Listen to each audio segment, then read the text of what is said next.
Hello and welcome to the 21st edition of Half Hour, a podcast starring me, John Paulo Giudice, as your host. In today's episode, I'll discuss media hypocrisy with Ebrima and Ndure.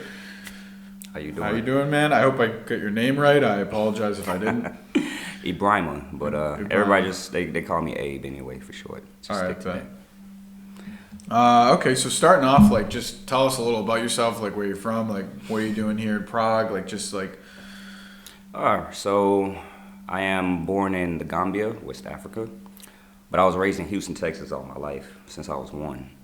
Went back to Gambia about 7, so I got a little experience over that, I guess, some memories, 2 years worth. And after high school, joined the Marine Corps, did just a little shy of 6 years, and I moved to Croatia first, but I transferred here to Prague because I found more programs and it's just nicer. Yeah, I remember some stories of you telling me about it, and it's really must have been the experience of a lifetime, kind of just having that avenue.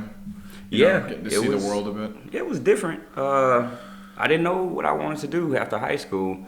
I had no money, $20 to my name, so I was like, all right, military. I saw the benefits that they allotted me. Mm-hmm. And, post benefits too, getting a house, you have all these programs to help you get a career. So I'm like, why not? It's a stepping stone. It's a trade, straight up. So yeah, my cousin was in the military, but he was involved with the southern border. He was down there in El Paso. Okay. I think he was involved with drones, but I'm not. It's probably National Guard. Yeah. I'm not exactly no, just Army, but they got bases all over there, so that's what most of that stuff is. Yeah. But I think Prague is cool. Just in general, you have so many people just from all over, and everyone's got a different background. Mm-hmm. I didn't realize that when I originally came here, but yeah, Prague is definitely the Paris of the East. And I only say that not because of the way it looks, but Paris, it ain't French no more. Yeah. It's African and Arabic. Yeah, the rest of France is still French, but Paris itself ain't France no more. Prague ain't Czech Republic no more. Prague is Prague. Yeah. But it's a beautiful thing about it because you meet so many people that come in and out. Of the city, people are always here for certain number of years at a time. Not too many really settle here forever, but it's always a place where you get experience, and it gives a lot of people motivation to do a lot of creative things, if you know what I mean. Yeah, and everybody's got a different story. Mm-hmm. I don't know, even in Boston we have this, but it's not how it is here. But even New York, I did an episode about New York a few episodes ago, and we were talking about how just really diverse New York City is, and how it's America's port of entry city. Mm-hmm. You have literally everybody coming in. So, but I feel cities have always acted this way, with just people from all over coming in. Yeah, I mean, that was kind of the point of them. So, but, some places it works better than others. So, but yeah, it's a great place to be.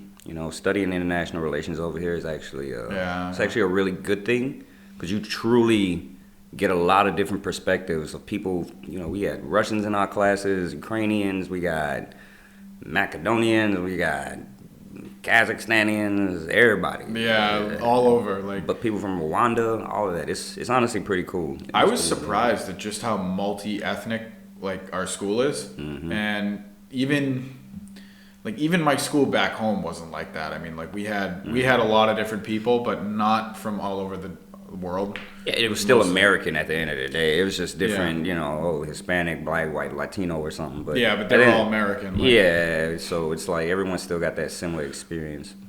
But so I guess we're getting right into it with media hypocrisy. Yeah, jump in wherever you want to start. The only thing is, I just had this conversation with a friend of mine the other day. I'm sure y'all heard the whole Kanye West thing. Him talking about DEFCON 3 on Jews. And all of that stuff, which is obviously uncalled for. That shouldn't have been said at all. And then this basketball player, Kyrie Irving, he retweeted some anti-Semitic movie. I didn't look too deep into it because I was just whatever. Either way, what they did was wrong. Yeah. Obviously, nobody needs none of that. That division, we don't need more of that. Yeah, that's facts. But what really came to light with this type of stuff is the way they get punished and how, and it's like other past things that have happened with other people, and how they didn't get punished. People start to notice, and they bringing it up, and they're like, okay, you guys are canceling them. Kanye, you made him not a billionaire no more. All of this good stuff. All right, man, whatever. But what happened to Brett Favre when he stole millions from a charity to build his daughter's volleyball thing? Yeah. Do we even know?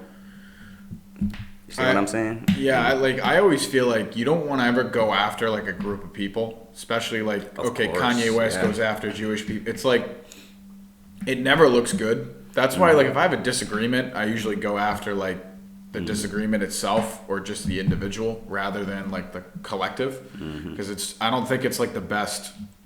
It's not a good idea, and you make a lot of people not like you because it's like you're just grouping everybody together. Of course, no. I 100% agree. That's why I said what he said was just like uncalled for. It was like, what the hell? Yeah. But I'm talking the way that it was handled. For example, Aaron Rodgers. He said, I can't remember what he said exactly. It was something like slightly ignorant, whatever. The man just didn't know. Yeah. All right. All players and everything, people that played with him, worked with him, they all gave him the opportunity to just have a conversation. Okay, it wasn't as bad as what Kanye did, but it worked. Yeah. He came, he apologized. He specifically said, hey, wow, I've gained so much more knowledge about, all the issues, social issues that I was speaking on. And I apologize for my outburst, but now that I'm like more educated, I have more of an opinion on it, more of an educated opinion, rather than just what you saw on Fox News or something. You know what I mean? And I think with these two individuals, it could have been open for a conversation, and I feel like there would have been more respect gained from the people. Like, just from the people saying, oh, wow, we didn't even know this. They're going to watch these interviews. I mean, Kanye, as crazy as he is, all these people tune in to his interviews, just him talking crap. Oh, yeah, MAGA this, MAGA that. Oh, the liberal agenda. Shut up. What the hell is he? I mean, I get what he's trying to say, but then it's just pushing for attention. People are going to watch it. So if they open it up for a conversation to teach this man what he's doing, all right, take away some of his endorsements still, because I still think he should have still got some kind of punishment. But another big issue is when, like, banks get involved, which I don't think they should. It's a bank. They should have been. It's none of their business. They just holding money. Yeah. But if they simply had an open conversation about it and just were able to explain what's going on or explain why they're pissed, obviously, other people wouldn't do it. Now I'm noticing people are turning. I'm afraid it's about to turn into some blacks versus Jews type of crap going on. Like, this is getting ridiculous. Yeah. Like Farrakhan speaking out. People calling LeBron, the P word just because he didn't want to speak out on it. He's like, no, I disagree with it. I'm not going to say anything agreeing with Kyrie Irving just because I worked with him. He said, I disagree with him. Or he didn't say anything, but he disagrees with him. Yeah. He ain't got nothing to say. I think sports is kind of like the wrong place to like do politics, kind of. Like, I just think like it's not, people watch sports just to escape and like watch their favorite activity or something like that. I understand the national anthem's in there, but that's not, I feel like it's out of bounds. Like, if you want to talk about politics, why couldn't one of these players have their own podcast or send out some tweets or like do it on their own time rather than like do it at the game? Like, I just think Kyrie did do it on his own time. He didn't do it at no game. Yeah, he just retweeted something, and I disagree with his thing too. But at the same time, I'm just saying. What did he say? He retweeted some movie. That was it. But with no context, he just retweeted. And the movie apparently had like a lot of anti-Semitic themes in it. And I'm like, okay, that's your fault, bro. You were pushing, like, you were antagonizing this. Everybody, I didn't say anything. Shut up. No, you were antagonizing these people, bro. You know what you were doing. Yeah. But like I said, having that conversation, letting him know, to be like, hey, come on, dude. Like, you knew what you were doing. You ain't stupid. He's an educated individual. You know what I mean? And with sports being the wrong place, it should be, but it's not. And I believe that just because of the way people worship these celebrities. Honestly, I could sit here and be a famous freaking football or basketball player, but yeah, people gonna praise me like I'm God. And I can say whatever, and people gonna take it and, oh man, so influential. What? Man, my grandmama says more influential shit than that. What are you talking about? I think like people, you're right when you say like people worship others for things that they shouldn't be like worshipped for. Like okay, you're good at basketball, you're good at football, you're good at soccer, you're good at baseball. I'm not gonna like worship every word that comes out of your mouth. You know, it's like exactly. But the problem is just with celebrities, people do that. Look at Kanye West. People know that this man is on medicine and he's had a history of mental health issues and everything. Mm-hmm. And yeah, you just listening to everything he's saying like he's God. What the hell? Like, that shit confuses me. But I don't know. But either way, like I was just saying with the media hypocrisy, it's just the way that they are punishing them is they haven't punished others the same way. They have, but they've been picky choosy with it and it's coming to light. And I'm not saying it's like it's some kind of black on white thing. Nah, it's a who you know type of thing. It really is. Because all the conversations I've heard, they all complain because it's like you showing us that it's all just nepotism. And if you don't know the right, like Aaron Rodgers, he knew the right people to come and say like, nah, I'm explaining to my brother this and this and that. And with Kanye, the thing is, I think they tried with that with him before, but it was like other rappers trying it over like hip hop issues and black issues. All right, black community, y'all handle it. But with this, you know, it just immediately canceled. Boom, done. All your money just gone. And it's like, okay. But there have been other people who have done the same thing, but they weren't punished as hard. You know, they were given the opportunity to have these conversations. Why is the question? I think it speaks to how, you know, in the past the media was so controlled, whether it was by, you know, the two-party establishment. You know, in this way you have, all right, you know, the right wing had Fox News, the left wing had CNN, and that always is changing. Like you have like different, you know, funding coming in. But I think it's important to see how like these companies and like these like organizations, they always punish people just depending on how they see it. You know, like depending on how it benefits them. And I feel like you need that impartiality, especially now in the 21st century with all these platforms and instant communication and like, you know, people are talking faster and more, you know, it's more available. And I feel like that impartiality needs to be there because there are people who are like really extreme on either side. Of course. And those people are, you know, they need to be recognized as such. But I'm not sure if banning them off of platforms is the right way to go. You know, like that's, to me, that seems very autocratic. Like it's what, there's some body that can just determine whether you can speak or not. And, you know, these places are like the new public square. Like you know, back in the day, you'd go out and, you know, talk with people or have like a rally or have like a group event. Or you'd send letters, but now it's like people can talk online and it's like a public square and everyone can see it, you know, especially on a site like Twitter. So I feel like, you know, Elon Musk acquiring Twitter, he says that he's a free speech absolutist. I'll hold him to that. I'm not necessarily totally on that Elon train, but I am going to say that I think he's a better fit than the people who owned it before. Yeah. But I want to make sure it's out in the ether that he said that, you know, like that he said free speech absolutist. Of course, he's banning people for impersonating him. Like, I think Kathy Griffin wrote her name as Elon Musk, and then they canceled her. A bunch of people, not just him, but a lot of companies have done like atrocities in any kind of place. People just started posting, paid $8, and started tweeting, and they actually tanked. I can't remember whose stock it was. I can't remember whose stock it was. They tanked it just by one of the insulin companies. They literally, somebody bought a $8 freaking blue check mark, pretended to be them, and was like, "Hey, insulin is free from now on." Literally, and all of a sudden, stocks. Yeah. So some individual paid $8 and just lost these people billions. That's ridiculous. But that's when it started backfiring on Elon because, to be honest, he did not fully understand what the hell he was talking about, bro.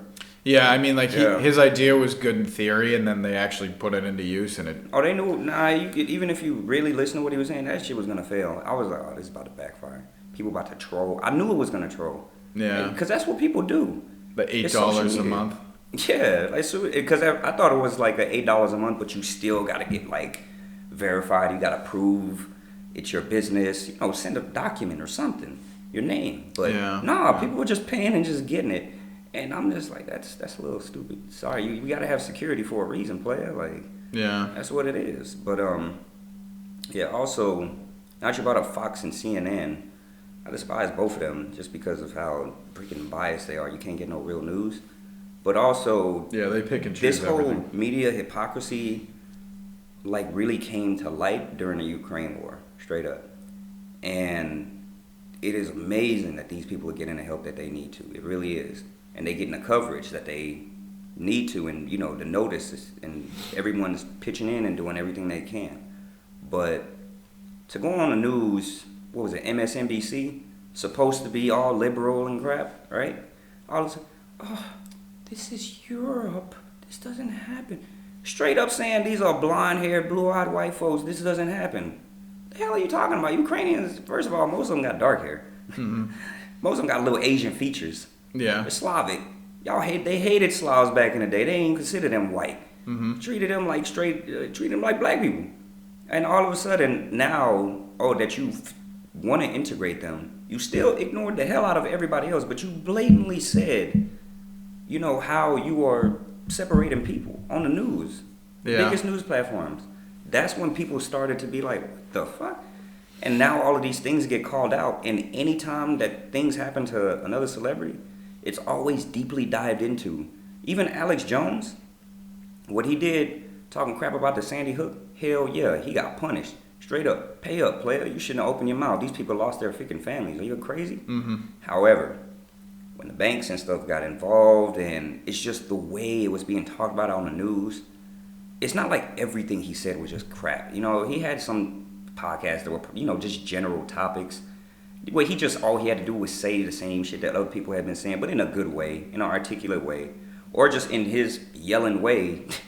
Was it gay frogs or some shit? Yeah. He was always talking about like the water and the frogs, and Yeah. I listened to his podcast with Joe Rogan. They made a few, and you know, some of it's funny, some of it's like, hey man, like I'm not agreeing with you.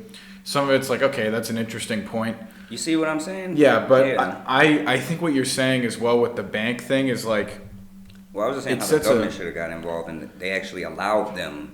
That's what I personally don't like. yeah, like it sets a horrifying precedent where it's Exactly. like, okay, so Yeah. this man had a talk show that, you know, some would consider extreme, some would consider kind of like conspiracy, some would consider a little strange, just thought like it was out of weird. the ordinary. Yeah, weird, but it's still within his right, and it's almost like depriving him of his ability to live as a normal human being. Yeah. You know, and like I feel like two wrongs don't make a right. It's just Thank just a revenge thing. Like it's like okay, we're gonna take out his finances because he's, you know, saying all these things. It's like who put the crown on your head to determine whether Well, it's someone can not. live a normal It's life not or the not. fact that they taking away his finances. Personally, I believe his ass should pay up. Whatever. All right, that's fine. Whatever income he's making from that radio show, still, he paying up. That's cool. Yeah. But I'm talking with banks coming and getting involved, like they want to do business with him. He can't get like, you know, certain little loans and things like that. It's like, wait, why does that matter? A social image is different from your financial identity. I agree. You see what I'm saying? Yeah, those that's are a good two point. separate things, and they should be kept separate. Mm-hmm. You know, and when they're all on the news promoting, oh, we got him, Bank of America not letting him do this. Chase is blocking him from doing it. Whoa, why? What the hell? That's not something to brag about. That's scary. Because what if y'all hate me for whatever reason or anybody else? Or this is what you do? Mm-hmm. You block me from even being able to put my money somewhere? Like, hell no. That's the issue that I got. Yeah, because Yeah. it sets like this precedent of like, if I disagree, if this group of people disagree with you, then you can't. Mm-hmm. There's no You can't have- conversation. There's no space. Mhm. There's nothing. And in his case, he's been doing this for a long time. So therefore, he's probably had the opportunity, had the space to talk to people and all of that. He refused, whatever. Same with Kanye. To be honest, he got a history of saying dumb shit. And, and he finally said something about Jews, and then boom.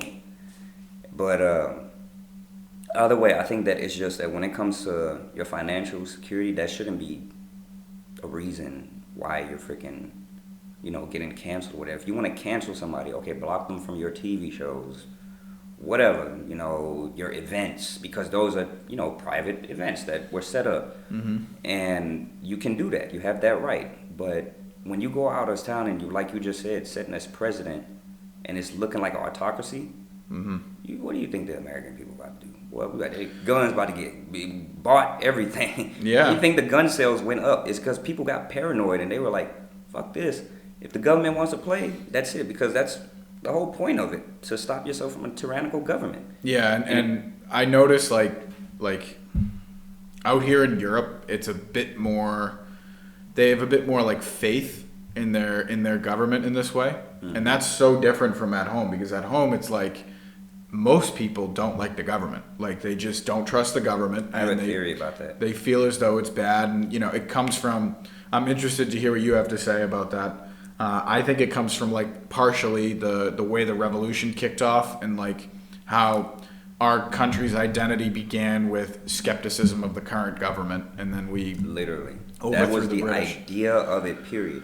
People were more loyal to their state than the actual country. We talked about this in class, I think. Mm-hmm.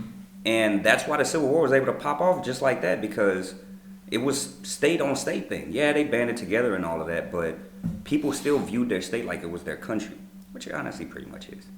But at the same time, just the nation's history, man, it's mixed. It's a mixed up place. Yeah. No matter who the majority is, it's all mixed up. And the thing is, we have, unfortunately, a history of just extreme segregation that was never brought to light and is just now being brought to light. So people don't trust the government even more.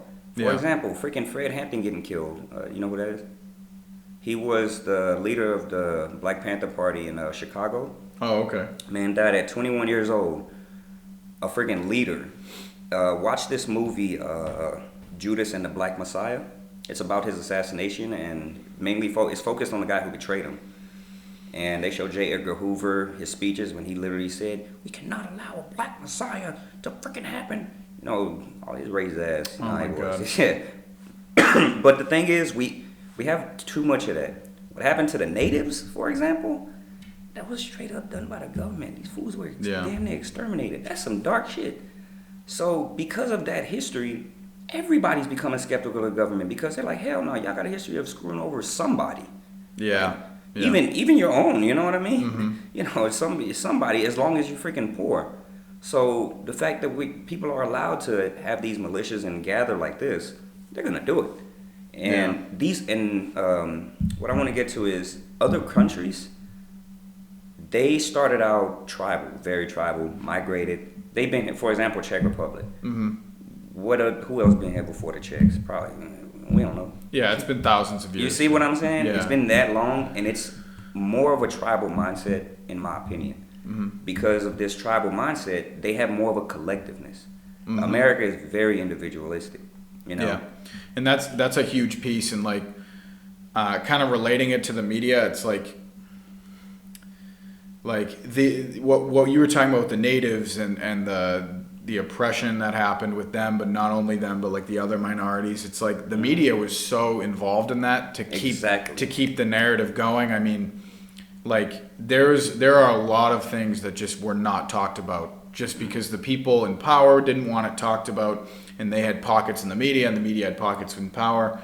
And you also had like, sometimes it literally just benefited the media not to talk about it, like just them alone. Of course. But our history is littered with that. And I think that that's like an important thing to recognize, like to see that.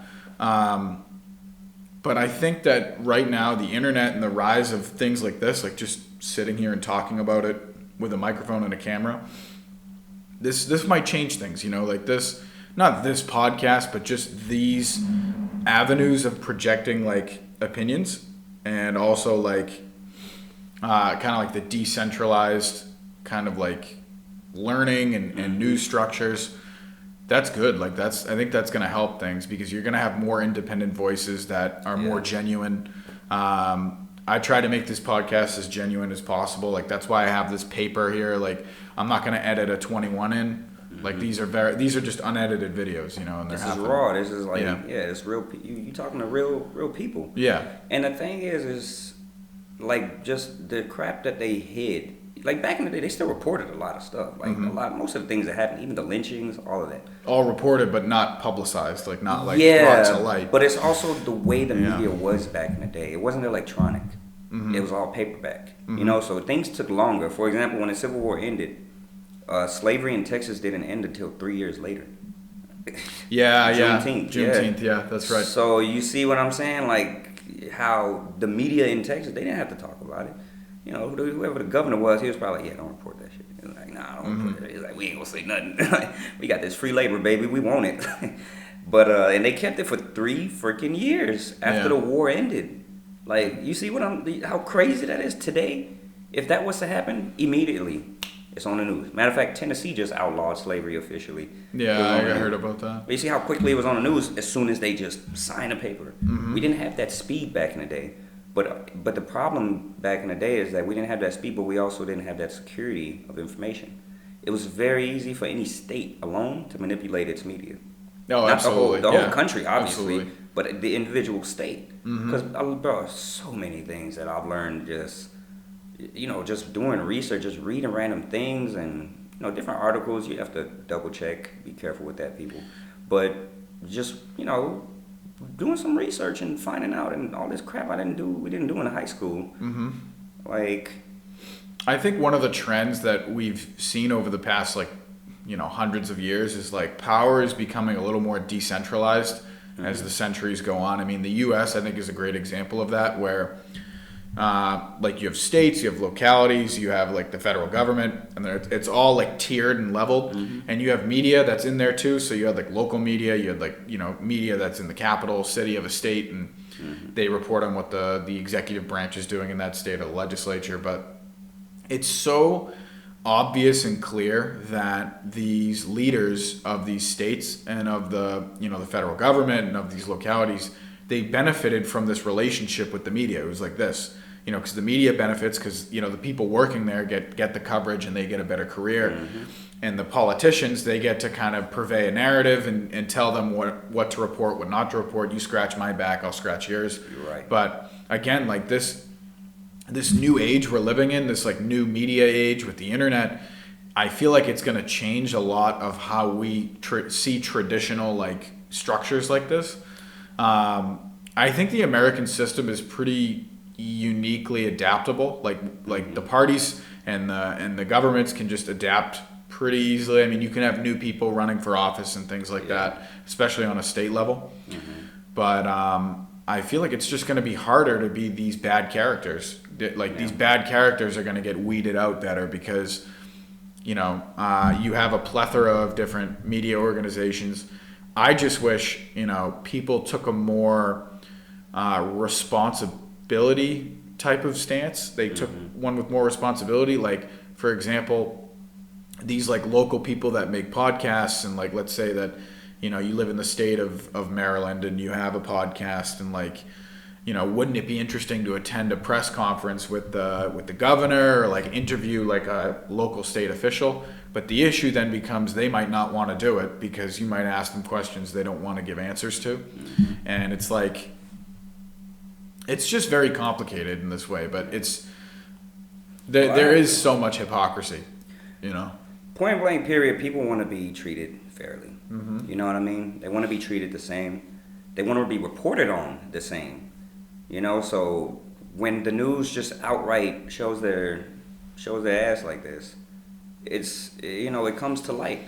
And like you said, more independent media outlets coming out are exposing it. And which there's plenty. Thankfully, you know, we got YouTube. You know, you can have your own channel. If you get big enough, you start making some money off of it, things like that. So, and these people are calling out the media, but the problem is that we don't have enough people who know what the hell they're talking about. They just go out and blurt the first thing that they pissed off about without doing some background research. And that's the killer, and that's what's making the government still believe like they did during freaking ancient times, dude. Still think that society is dumb. Yeah. When they dead fucking wrong, because obviously people ain't dumb. You could take the internet and look how far it came in, what, 20 years? Some of the smartest people I've ever met are not in these like positions of power. Exactly, right. Even whether it's like a job, whether it's like, you know, income, political position, like, you know, high up in a company. Well, no, most of the people I worked at a liquor store for a long time, and a lot of these people that come in, even some of my coworkers, they have this wisdom, whether it comes with age or, you know, or whatnot. There was this guy who'd come in, and he would always buy the same thing, in terms of liquor. But him and I would have conversations about old minted coins, and like Right. that. This is the only person I've had this level of detail conversation with. We were talking about like the seeded Liberty nickel in like the late 1800s and how it looks and like the artwork behind it. And like that's just one example of what I'm saying, where it's like there are people that have very specific skill sets and they can't be utilized in the economy. Or maybe they can, but maybe this guy just didn't push himself in that direction for whatever reason. But my point being is that people know, it's just they're not in the position to kind of say it. But now everything's changed. Now a person like me, you know, with no connections to the media at all, like I don't know anybody who works in media or anything like that. But you can make your own thing. I can just make this like, you know, I can have it be as well produced or as kind of like genuine and informal as I want. And I personally find it as a beautiful thing because you have an unlimited amount of information. You just got to be careful and just double check your research. Yeah, of course. But yeah, I guess that's been half an hour. But yeah, I was gonna say we're getting towards the end. I mean, I don't know if you want to mention anything else, like pretty much other, just pretty much screw Fox and CNN. People, do your research. You know, double check everything. I don't care who said it, even if it's the biggest corporation said it. Double check that shit. Yeah, you gotta stay aware. And you know. highly appreciate you inviting me to this thing, man. It's been a Dude, pleasure. anytime. Yeah. Anytime. Yeah. Cheers. Cheers. All right, guys. Thank you very much. More episodes soon. Peace. Bye bye.